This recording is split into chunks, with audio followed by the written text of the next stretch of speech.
Hai teman-teman, kembali lagi bersama saya Rizky Fitri Rahayu. Di sini saya akan menjelaskan sedikit tentang prosedur dan rancangan manajemen kelas.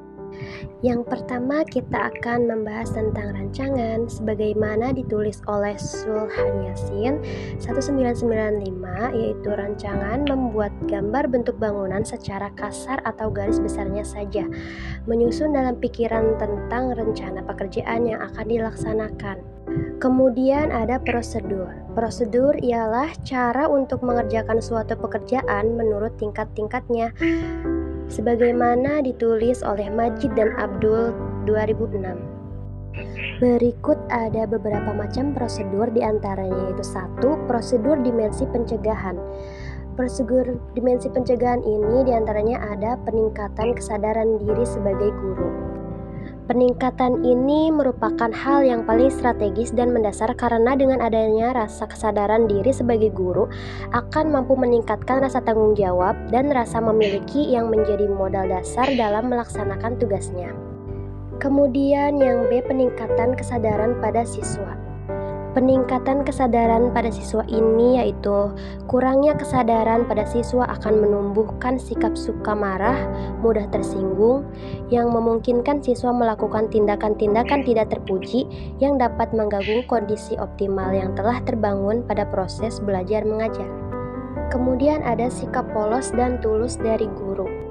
Sikap polos, tulus hati, jujur, dan terbuka adalah modal penting untuk menciptakan kondisi yang optimal untuk memberikan pembelajaran pada siswa. Sikap ini mengandung makna bahwa guru dalam segala hal tindakannya tidak boleh berpura-pura dalam bersikap dan harus bertindak apa adanya. Ada pula mengenal dan menemukan alternatif manajemen kelas. Seorang guru harus mampu mengidentifikasi berbagai penyimpangan tingkah laku siswa yang sifatnya individual maupun kelompok, termasuk penyimpangan yang disengaja maupun tidak disengaja. Dan yang terakhir, menciptakan kontrak sosial. Pada dasarnya, kontrak sosial diciptakan sangat berkaitan dengan standar tingkah laku yang diharapkan seraya memberi gambaran tentang fasilitas beserta keterbatasannya dalam memenuhi kebutuhan siswa.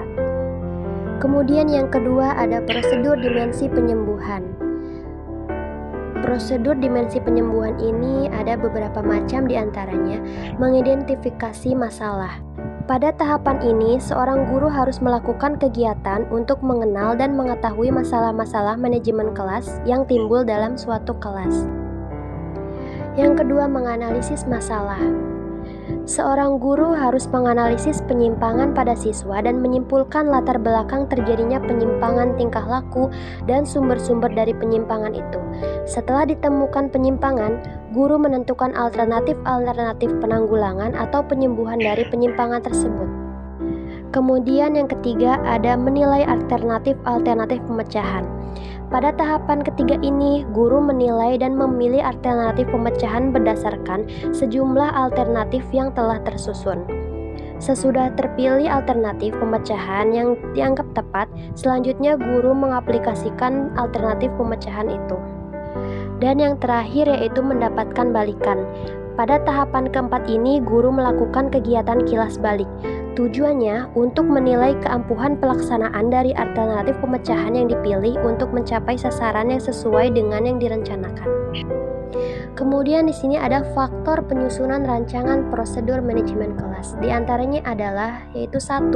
Pemahaman terhadap arti, yaitu tujuan dan hakikat manajemen kelas akan memberikan arah kepada apa, mengapa, dan bagaimana harus berbuat dalam manajemen kelas. Yang kedua yaitu pemahaman terhadap hakikat siswa yang dihadapinya. Maksudnya adalah setiap siswa pada setiap saat dalam lingkungan tertentu akan memperlihatkan sikap dan tingkah laku tertentu.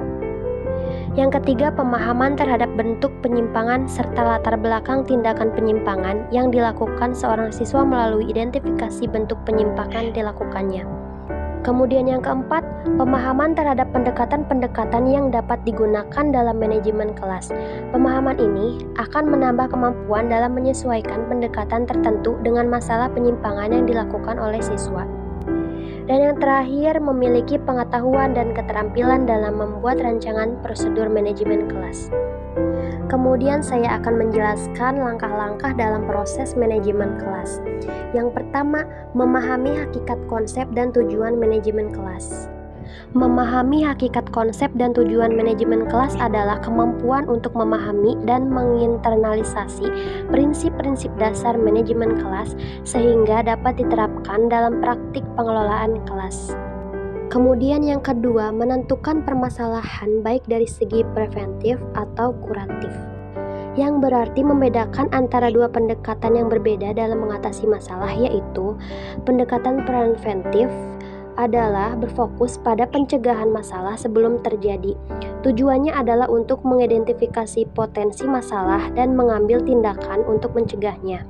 Pendekatan ini sering digunakan dalam konteks kesehatan, keamanan, dan pengelolaan risiko. Kemudian yang dimaksud dengan pendekatan kuratif ialah berfokus pada pengobatan atau penyelesaian masalah yang sudah terjadi. Tujuannya adalah untuk mengatasi akar penyebab masalah dan mengembalikan keadaan normal. Pendekatan ini sering digunakan dalam konteks kesehatan, psikologi, dan penyelesaian konflik. Yang ketiga, menentukan permasalahan dari segi individu atau kelompok, yang berarti membedakan antara dua jenis permasalahan yang berbeda, yang dimana permasalahan individu adalah masalah yang dialami oleh satu orang atau individu tertentu. Masalah ini dapat berupa kesulitan belajar, kesulitan sosial, atau kesulitan emosional. Kemudian arti dari permasalahan kelompok yaitu masalah yang dialami oleh sekelompok orang atau kelompok tertentu. Masalah ini dapat berupa kesulitan dalam bekerja sama, kesulitan dalam berkomunikasi, atau kesulitan dalam mencapai tujuan. Kemudian yang keempat ialah menyusun rancangan prosedur manajemen kelas. Menyusun rancangan prosedur manajemen kelas berarti merencanakan dan mengorganisir langkah-langkah yang sistematis dan terstruktur untuk mengelola kelas secara efektif. Kemudian yang kelima, menjabarkan langkah-langkah kegiatan rancangan prosedur manajemen kelas berarti menguraikan secara rinci dan sistematis langkah-langkah yang harus dilakukan untuk mengimplementasikan rancangan prosedur manajemen kelas. Langkah-langkah kegiatan ini dapat mencakup tentang perencanaan, pengorganisasian, pengawasan, dan yang terakhir evaluasi. Kemudian yang keenam, melaksanakan rancangan yang telah disusun berarti mengimplementasikan atau menerapkan rencana yang telah dibuat untuk mencapai tujuan yang telah ditentukan. Dalam konteks manajemen kelas, melaksanakan rancangan yang telah disusun berarti menerapkan strategi dan langkah-langkah yang telah direncanakan untuk mengelola kelas secara efektif. Dan yang terakhir adalah monitoring untuk mengetahui sejauh mana hasil pemecahan masalah itu dilaksanakan dan ditaati atau telah terjadi perkembangan baru. Monitoring dalam konteks ini berarti melakukan pengawasan dan evaluasi secara terus-menerus untuk mengetahui sejauh mana hasil pemecahan masalah telah dilaksanakan dan ditaati. Tujuan monitoring ini adalah untuk memastikan bahwa solusi yang telah diimplementasikan efektif dan efisien dalam mengatasi masalah yang dihadapinya. Demikian penjelasan dari saya. Terima kasih dan sampai jumpa.